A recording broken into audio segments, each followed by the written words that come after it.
फटाफट में आपका स्वागत है। आपके साथ मैं हूं मानसी दवे और वायदा बाजार कमोडिटी मार्केट की हलचल लेकर हाजिर हूं मैं। यहां पर नॉन एग्री और एग्री कमोडिटी में तमाम खबरों के बीच हमारे एक्सपर्ट्स की स्ट्रैटेजी आपके सामने हम रखेंगे और उसी के साथ साथ आपके सवालों के जवाब कमोडिटी बाजार से जुड़े हुए उनके जवाब देने की भी कोशिश हम करेंगे। सवाल पूछने का तरीका आपके स्क्रीन पर लगातार फ्लैश होता रहेगा। हमारे सोशल मीडिया हैंडल्स और कॉन्टैक्ट डिटेल्स लगातार आपके टीवी स्क्रीन पर आप देख रहे हैं। उन कॉन्टैक्ट डिटेल्स पर हमें संपर्क कीजिए और कमोडिटी मार्केट से जुड़े आपके हर सवाल का जवाब देने की कोशिश करेंगे। हम इस वक्त कमोडिटी बाजार का जायजा ले लेते हैं और उसके बाद हमारे market experts commodity market expert को जोड़ेंगे और उनसे एक एक नॉन एग्री साथ ही एग्री कमोडिटीज पर उनकी राय उनकी एनालिसिस समझेंगे।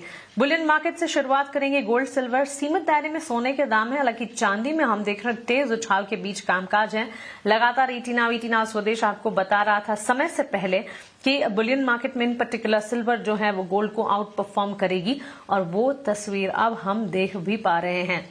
बहरहाल सोने की चाल की अगर बात करें एमसीएक्स पर सोना 1,38,100 के करीब है, वही कॉमिक्स पर सोने के दाम $4,460 के आसपास हैं। हल्की सी बढ़त कॉमिक्स पर नजर आ रही है सोने की चाल में। इसके अलावा अगर आप चांदी की डिटेल्स की बात करें, चांदी में हम देख रहे हैं बढ़िया चमक के साथ कामकाज। 2.5 लाख रुपए के करीब एमसीएक्स पर चांदी इस वक्त कामकाज करती हुई करीब $2,500 की मजबूती वहां पर देखी जा रही है और कॉमिक्स पर चांदी में $77-78 के इर्द गिर्द के स्तर इस वक्त नजर आ रहे हैं।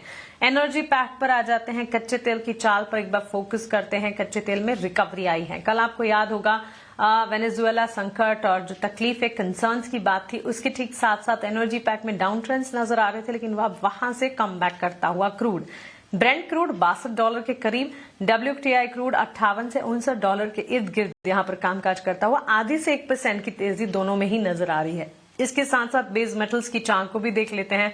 बेस मेटल्स में अच्छी खासी तेजी है। कॉपर के दाम 1,320 के पास, करीब 1% की मजबूती। वहीं एल्यूमिनियम में 1.5% का उछाल नजर आ रहा है। चलिए नॉन एग्री कमोडिटी पर विस्तार से हमने बातचीत कर ली। एग्री कमोडिटी में मसालों में मिला जुला रुख है। वहीं गुआर की अगर बात करें भारी गिरावट के साथ कामकाज है। लगातार हम देख रहे हैं वॉलेटाइल ट्रेंड्स गुआर पैक में और इस वक्त भी गिरावट के बीच कामकाज। आइए हमारे एक्सपर्ट्स को जोड़ लेते हैं और उनसे एक एक कर ये तमाम कमोडिटीज पर उनकी राय लेते हैं। हमारे साथ मनोज कुमार जैन साहब पृथ्वी फिनमार्ट से जुड़ गए हैं। तेजस आनंद शिरग्रेकर हमारे साथ एंजल वन से जुड़े हैं। अमित सुरेश जैन हमारे साथ इंटेलिसिस वेंचर से जुड़े हैं।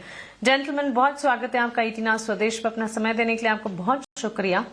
तेजस शुरुआत आपसे करना चाहेंगे प्रेशियस मेटल्स बुलियन मार्केट की अगर बात करें, सोने चांदी की चाल, गोल्ड में एक दायरे में कामकाज, लेकिन साथ साथ सिल्वर में जिस तरह की आउट परफॉर्मेंस दिख रही है। अब ऑफ कोर्स ये ना सिर्फ एक प्रेशियस मेटल लेकिन इंडस्ट्रियल मेटल भी है और इसी के नाते हम देख रहे हैं कि सिल्वर में इस तरह की आउट परफॉर्मेंस नजर आ रही है।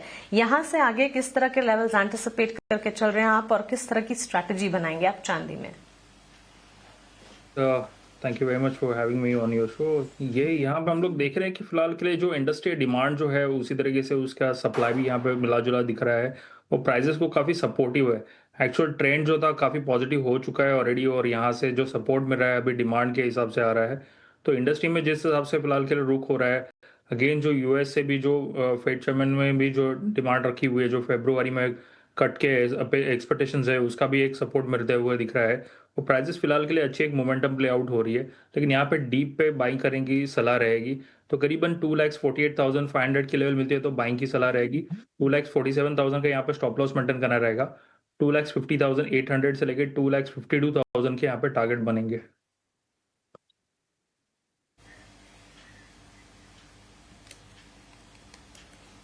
एब्सोल्युटली। सो बुलियन मार्केट पर ये टेक तेजस की तरफ से मिलता हुआ, लेकिन इस बीच मनोज कुमार जैन साहब आपसे भी एक टेक मैं जानना चाहूंगी इन पर्टिकुलर गोल्ड सिल्वर की अगर बात करें।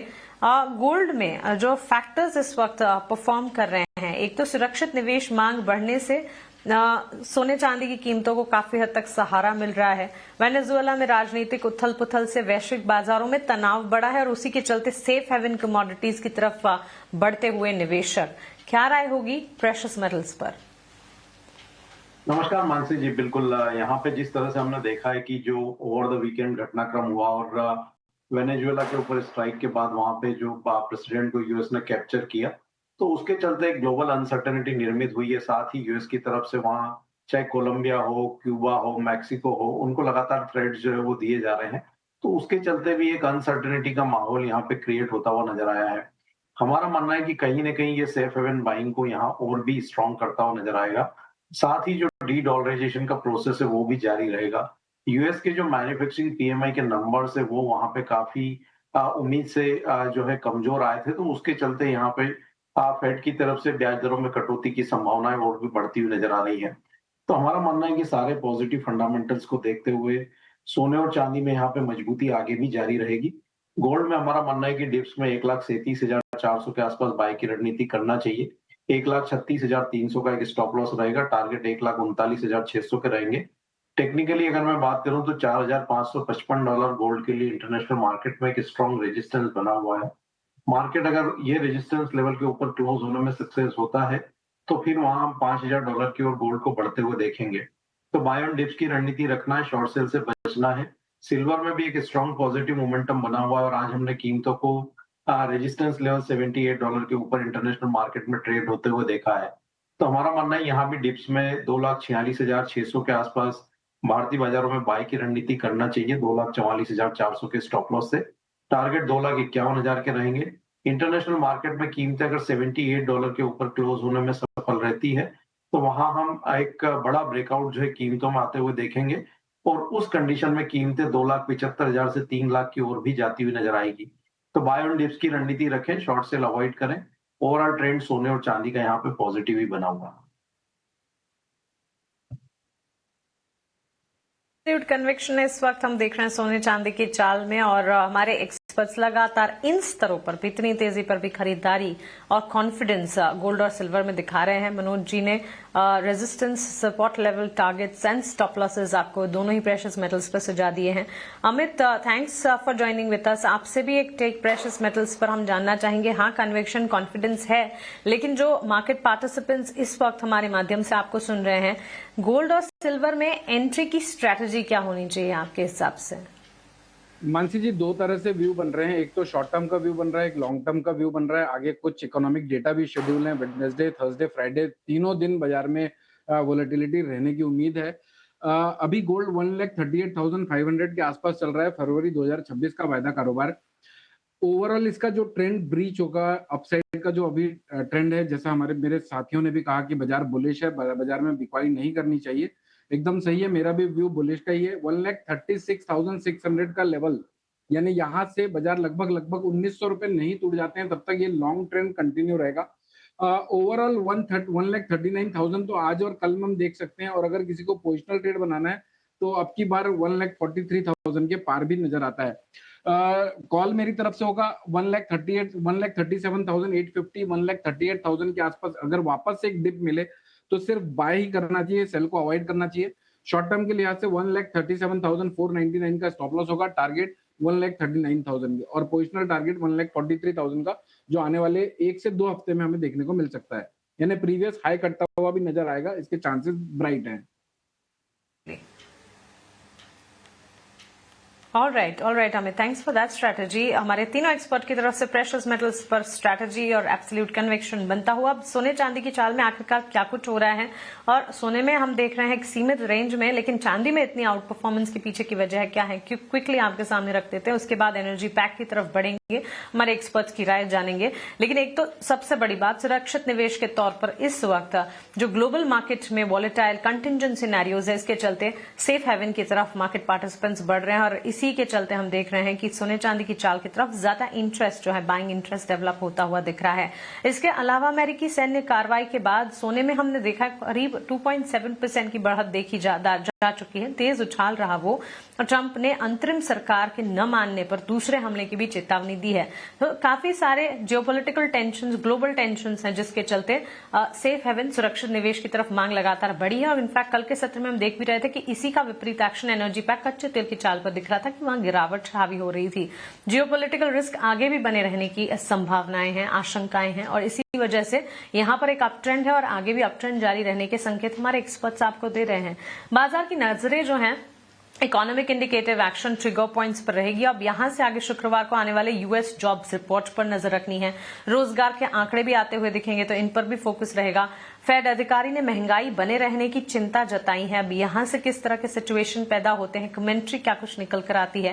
फेड अधिकारी काश्तकारी के मुताबिक ब्याज दरें न्यूट्रल लेवल के करीब है। तो ये सारी चीजें हैं जो कि इम्पैक्ट कर जा रही है। और सिल्वर इन पर्टिकुलर अगर देखें, सप्लाई रिस्क से चांदी को सपोर्ट मिला है। इंडस्ट्रियल डिमांड भी ज्यादा है, जैसे हम लगातार बता रहे हैं। प्रेशियस मेटल ही नहीं, इंडस्ट्रियल मेटल भी सिल्वर है और वहां डिमांड लगातार बढ़ रही है, जिसके चलते चांदी को और ज्यादा बढ़त मिल रही है। लगातार छठे साल चांदी मार्केट में हम डेफिसिट की स्थिति देख रहे हैं। डिमांड है और उसी के सामने हम देख रहे हैं सिल्वर में आउट परफॉर्मेंस। अब आ जाते हैं कच्चे तेल की चाल पर। ब्रेंट क्रूड $62 के करीब, WTI क्रूड 58 से $59 के नजदीक, दोनों में करीब आधे % तक की मजबूती देखी जा रही है। कल के सत्र में तेजस जी हमने देखा था कच्चे तेल की चाल और साथ ही नेचुरल गैस में डाउन ट्रेंड्स थे। क्या यहां से संभलते हुए नजर आ रहे हैं या फिर एक वन ऑफ है?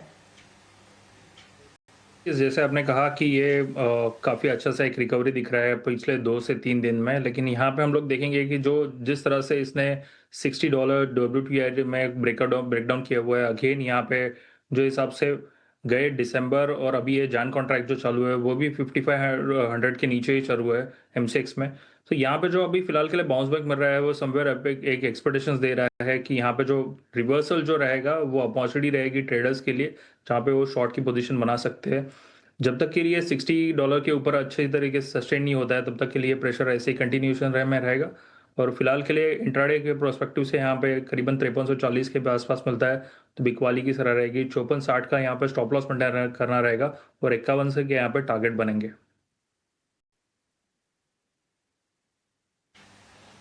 ऑलराइट, सो ये रहा है कच्चे तेल की चाल पर 5100 के लक्ष्य को ध्यान में रखें। 5460 का स्टॉप लॉस, 0.5% गेन्स यहां पर बनते हुए दिख रहे हैं, लेकिन यहां से फर्दर डाउन साइड एक्सपेक्टेड है। नीचे की तरफ 5100 तक भी ये टूट सकता है। ये राय तेजस की तरफ से आती हुई। मनोज जी, आपसे एक टेक नेचुरल गैस पर मैं जानना चाहूंगी। अगेन वेनेजुएलन आउटपुट अनसर्टेनिटी जो है वो काफी हद तक एनर्जी पैक को इम्पैक्ट कर रही है और उसी वजह से हम देख रहे हैं सिचुएशन पैन आउट होती हुई। कल भी करीब नेचुरल गैस में 4% की गिरावट थी। एज वी स्पीक यहाँ पर ऑलमोस्ट 3% के डाउन ट्रेंड्स आज भी हैं। हाँ बिल्कुल, नेचुरल गैस की अगर हम बात करें तो पिछले 1 महीने के समय में ये कमोडिटी लगभग 40% अपने हाई लेवल से करेक्ट हो चुकी है और अभी हम देख रहे हैं कि 300 के काफी करीब जो है कमोडिटी ट्रेड कर रही है। तो काफी ओवरसोल्ड जोन में ये कॉन्ट्रैक्ट अभी ट्रेड हो रहा है। हमारा मानना है कि फ्रेश शॉर्ट अब ये लेवल पे नेचुरल गैस में अवॉइड करना चाहिए। हमारा मानना है कि 300 के जो सपोर्ट्स लेवल है वो नेचुरल गैस होल्ड कर सकता है और एक बार यहाँ पे शॉर्ट कवरिंग टूवर्ड्स 322 तक देखने को मिल सकती है। रणनीति यहाँ पे अभी फ्रेश ट्रेड की नहीं रहेगी, लेकिन अगर शॉर्ट की पोजीशन है तो एक बार यहाँ पे प्रॉफिट बुक करने की सलाह रहेगी। हमारा मानना है कि 300 से 322 का एक दायरा नेचुरल गैस में बना रह सकता है। 322 के ऊपर अगर ब्रेकआउट आएगा तो फिर वहां पे एक फ्रेश तेजी की शुरुआत जो है नेचुरल गैस में देखने को मिल सकती है। एब्सोल्युटली। तो चलिए ये रहा फिलहाल नेचुरल गैस पर। इसी के साथ एनर्जी पैक को हम सम अप करते हैं। बेस मेटल्स की चाल पर चलते हैं। अमित, आपसे टेक जानना चाहेंगे बेस मेटल्स पर और इन पर्टिकुलर कॉपर पर। कॉपर की रिकॉर्ड रैली जारी है। लंदन मेटल एक्सचेंज LME पर कॉपर पहली दफा $13,200 प्रति टन के पार जाता हुआ दिखा है। कॉपर में कल हमने ऑलमोस्ट 4.5% की तेजी देखी थी। तो महीने भर के कॉपर के ट्रेंड की अगर बात करें, ऑलमोस्ट 14% के अप ट्रेंड्स और एक साल में 47% तक का उछाल कॉपर में देखा जा चुका है। कॉपर और साथ साथ अन्य बेस मेटल्स पर भी अगर कोई स्ट्रैटेजी बनती है तो बताइए। मानसी जी, पहली बात तो यह है कि कॉपर को अभी भी बेचना अवॉइड करना है। इसका ट्रेंड ब्रेक होगा 1292 के नीचे MCX में। जनवरी 2026 का वायदा कारोबार अभी 132650 के आसपास चल रहा है। अगर डिप मिले तो सिर्फ बाय करना चाहिए। इसके आगे के पोटेंशियल टारगेट भी बहुत अच्छे हैं, यानी 1360 तक भी पोटेंशियल बना हुआ है, यानी यहाँ से भी 35 से 40 रुपए की तेजी है। रणनीति ये होगी मानसी जी, 1314 1315 के आसपास मिले तो 1303 रुपए 40 पैसे के स्टॉप लॉस से बाय किया जा सकता है। 1335 1345 और 1355 रुपए तक के टारगेट देखने को मिल सकते हैं। इसके अलावा जिंक में भी एक अच्छी स्ट्रेंथ, कल ही इनफैक्ट इसका फ्रेश अपसाइड का ब्रेकआउट आया है। जिंक अगर हमें 311 रुपए 70 पैसे 312 रुपए के आसपास मिले, फरवरी 2026 का वायदा कारोबार 309 रुपए 45 पैसे के स्टॉप लॉस से बाय करना चाहिए। 317 और 322 जो प्रीवियस हाई था वो टेस्ट होता हुआ नजर आएगा। चूंकि बेस मेटल्स की बात हो रही है तो मानसी जी एक और बात कहना चाहूंगा, चांदी 2,50,000 रुपए के आसपास चल रही है, अभी इसने 2,54,000 का हाई पोस्ट किया था। बेस मेटल्स इसको सपोर्ट करेगा और ये नया हाई लगाता हुआ दिख सकता है 2,58,000 2,60,000 रुपए तक का। एब्सोल्युटली, हमारे कई सारे व्यूअर्स हैं जिनके सवाल कॉपर बेस मेटल्स पर तो है, इन पर्टिकुलर कॉपर पर है। साहिर गर्ग हरियाणा से पूछ रहे हैं कॉपर में निवेश करने का प्लान क्या है, किस तरह से करें। उसी के साथ साथ वैभव देशमुख कोयम्बटूर तमिलनाडु से लिखते हैं कॉपर में किस दाम पर खरीदारी करनी चाहिए। क्लियरली इंटरेस्ट जो है डेवलप होता हुआ बेस मेटल्स की चाल पर, वो भी कॉपर पर बनता हुआ। तेजस एकटेक आपसे भी जानना चाहेंगे, व्यूअर्स मार्केट पार्टिसिपेंट्स का यही सवाल है कि base metals in particular copper में एंट्री किस तरह की जाए। यस, जैसे आपने कहा कि एलएमई में काफ़ी अच्छे खासे स्तर यहाँ पे फिलहाल के लिए छूते हुए दिख रहा है कॉपर, और अगेन ये जो कंटिन्यूशन है ऐसे ही रहेगा। और यहाँ पे कोई भी डीप मिलेगी तो बाइंग की सलाह रहेगी। करीबन आज के जो सत्र में हम लोग देखेंगे तो करीबन 1318 की लेवल मिलती है तो बाइंग करना चाहिए। 1312 को यहाँ पे स्टॉप लॉस मेंटेन करना रहेगा। 1330 से लेके 1334 के यहाँ पे टारगेट बनेंगे। सो ओवरऑल ट्रेंड पॉजिटिव है, सारे बेस्ट मेटल को इसी तरह से सपोर्ट मिलता रहेगा। तो जैसे अभी सर ने कभी कहा कि यहाँ पे अच्छे खासे सिल्वर में ही बढ़त देखने के लिए मिलेंगे आने वाले समय में। एब्सोल्युटली, तो चलिए ये टेक मिलती हुई इस वक्त बेस मेटल्स की चाल पर। और इसी के अलावा अन्य बेस मेटल्स की भी अगर बात करें, कॉपर में तो आउट परफॉर्मेंस नजर आ ही रही है, लेकिन एल्यूमिनियम में भी 1.5% का उछाल है। जिंक में करीब 1% से ज्यादा की तेजी दिख चुकी है और लेड के दाम करीब 3% ऊपर है। मनोज जी, एक बेस मेटल पर आप अपनी राय दीजिए, उसके बाद एग्री कमोडिटी पर भी आपसे चर्चा करेंगे। बिल्कुल, बेस मेटल्स का ओवरऑल जो आउटलुक है वो काफी पॉजिटिव है। सप्लाई कंसर्न्स हम देख रहे हैं कि लगातार बने हुए हैं। जो एलएमई की जो इन्वेंट्रीज की अगर बात करें कॉपर की, तो वहां पे हम लगातार गिरावट देख रहे हैं। और जो माइंस आउटपुट है वहां पे भी गिरावट है, जिसके चलते एक पॉजिटिव मोमेंटम बना हुआ है। कीमतें एलएमई पर $13,000 के ऊपर बनी हुई है। हमारा मानना है कि शॉर्ट टर्म में $14,000 एक बार एलएमई टेस्ट कर सकती है, और लॉन्ग टर्म की अगर बात करें तो वहां पे $16,000 तक की भी पॉसिबिलिटीज नजर आती है। तो बाय ऑन डिप्स की रणनीति रखनी है। कॉपर का जो जनवरी कॉन्ट्रैक्ट है डिप में 1310 के आसपास बाय करना चाहिए। स्टॉप लॉस 1288 का रखना है, टारगेट 1355 के रहेंगे। एल्यूमिनियम और जिंक में भी अच्छी पॉजिटिव मोमेंटम बनी हुई है। हम देख रहे हैं कि एल्यूमिनियम की कीमतें भी एलएमई पर $3,000 के स्तर को पार करती हुई नजर आई है। तो हमारा मानना है यहाँ भी डिप्स में बाय की रणनीति बनाना चाहिए। जो जनवरी कॉन्ट्रैक्ट है एमसीएक्स का, वहां पे 310 के आसपास बाय कर सकते हैं। स्टॉप लॉस 306 के आसपास का रखना है, और ऊपर में हमारा मानना है कि 316 और 318 तक के स्तर वहां देखने को मिल सकते हैं। जिंक में भी एक पॉजिटिव मोमेंटम है, वहां भी कीमतें 322 तक अपनी बढ़त दिखा सकती है। एलएमई पर वहां भी एक ब्रेकआउट देखने को मिला है, कीमतें $3,200 के पार निकलती हुई नजर आई है। तो ओवरऑल जो आउटलुक है इंडस्ट्रियल मेटल्स का काफी पॉजिटिव है, और बाय ऑन डिप्स की रणनीति वहां बनाकर चलना चाहिए। एब्सोल्युटली, तो चलिए ये टेक फिलहाल मिलता हुआ हमें बेस मेटल्स की चाल पर, और इसी के साथ एग्री कमोडिटी का रुख करते हैं। मनोज जी, शुरुआत मसालों की चाल के साथ ही कर लेते हैं। मिला जुला ट्रेंड है, जीरे के दाम में 2.5% से ज्यादा की गिरावट है। वहीं हल्दी के दाम में हल्की सी सही लेकिन बढ़त नजर आ रही है, और साथ ही धनिये में भी करीब 2% की तेजी है। कैसे देख रहे हैं मसालों की चाल को? मसाले की अगर मैं बात करूं तो यहाँ पे धनिया में एक अच्छी गिरावट हमने ऊपरी लेवल से होते हुए देखी थी, और आज निचले स्तरों पर वहां सपोर्ट जो है वो लौटते हुए नजर आए हैं। तो हमारा मानना है कि कोरिएंडर में यहाँ पे 9,500 9,600 का जो जोन है वो एक स्ट्रॉन्ग सपोर्ट जोन रहेगा। 9,800 के आसपास वहां बाई की रणनीति बनाई जा सकती है। जनवरी कॉन्ट्रैक्ट में 9,600 के नीचे के स्टॉप लॉस से ऊपर में 10,200 तक के लक्ष्य रखे जा सकते हैं। जीरा में भी एक हेल्दी करेक्शन ऊपरी लेवल से देखने को मिल रहा है। 21,800 के आसपास के अगर स्तर मिलते हैं जनवरी कॉन्ट्रैक्ट में तो बाय किया जा सकता है। 21,440 के स्टॉप लॉस से टारगेट यहाँ पे 22,500 तक के रहेंगे। हल्दी में हमारा मानना है कि एक काफी स्ट्रॉन्ग रनअप इस कमोडिटी ने दिखाया है। आज कीमतें 19,000 के स्तर को भी टेस्ट करती हुई नजर आई थी, वहां से एक स्ट्रॉन्ग पुलबैक भी देखने को मिला शाम के सत्र में। तो हल्दी में लॉन्ग पोजीशन में एक बार मुनाफा वसूली की सलाह रहेगी। हमारा मानना है कि यहाँ पे जो पुलबैक देखने को मिल रहा है कंटिन्यू रह सकता है। कीमतें एक बार फिर से 17,700 17,500 की रेंज में आ सकती है। तो हल्दी में मुनाफा वसूली की सलाह रहेगी। कोरिएंडर और जीरे में डिप्स में बाय किया जा सकता है। एब्सोल्युटली। चलिए मसालों की चाल पर ये एक टेक, और इस बीच गुआर पैक पर भी नजर डालते हैं। भारी गिरावट के बीच कामकाज लगातार हम देख रहे हैं, कुछ सेशन से ये ट्रेंड है। गुआर गम का वायदा करीब 10,800 के करीब है, तो गुआर सीड 5,670 के इर्द गिर्द। मनोज जी, गुआर पैक पर आपका टेक क्या होगा? यहाँ भी हमने लगभग निचले स्तरों से 40% की बढ़त देखी थी ग्वार सीड और ग्वार गम में, और वहां से कीमतें फर्दर यहाँ पे करेक्ट होती हुई नजर आ रही है। ऊपरी लेवल पे एक अच्छी मुनाफा वसूली देखने को मिल रही है। ग्वार सीड की अगर बात करें तो जनवरी कॉन्ट्रैक्ट आज यहाँ 5,700 के स्तर के नीचे फिसलता हुआ नजर आया है। हमारा मानना है कि मुनाफा वसूली जारी रह सकती है। कीमतें एक बार 5,500 तक के स्तर जो है वो रिटेस्ट कर सकती है। तो लॉन्ग में यहाँ पे अभी अवॉइड करना है। अगर लॉन्ग की पोजीशन है तो मुनाफा वसूली कर सकते हैं। फ्रेश बाय के लिए यहाँ पे भी 5,500 तक का वेट करना चाहिए। वहीं अगर ग्वारगम की बात करें तो यहाँ भी कीमतें 11,000 के स्तर के नीचे फिसलती हुई नजर आई है। तो हमारा मानना है कि जो डाउनसाइड मोमेंटम है वो कंटिन्यू रह सकता है। कीमतें एक बार 10,200 10,300 के स्तर टेस्ट कर सकती है।